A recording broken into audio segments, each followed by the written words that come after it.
শতরূপে সারদা, শিশিমা, সেবক চতুষ্টয়ের দৃষ্টিতে লাটুর মহারাজ। পরবর্তী অংশ। উদাহরণস্বরূপ কয়েকটি স্মৃতিচিত্র। গিরিশবাবুর গৃহে দুর্গাপূজা উপলক্ষে 1907 সালে শিশিমা জয়রামবাটি থেকে কলকাতায় এসে বলরাম ভবনে ছিলেন।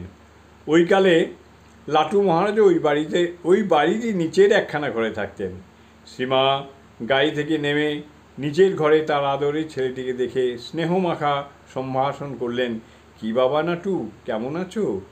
অদ্ভুত খেয়ালি, অদ্ভুত আনন্দ তৎক্ষণাৎ তীব্র ভৎসনা সুরে বলে বসলেন, তুমি ভদ্দর ঘরের মাইয়া, সদর বাটিতে আমার সঙ্গে কেন দেখা করতে এসেছো? যাও, এক্ষুনি ভিতরে যাও, এখানে হামনে তোমার সঙ্গে কথা কইবে না।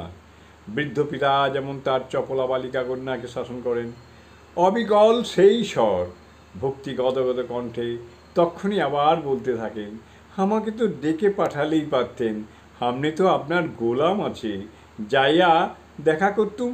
সন্তানের ভাব দেখে জননীও হাসতে হাসতে উপরে চলে যান। জয় মা, জয় মা, জয় মা।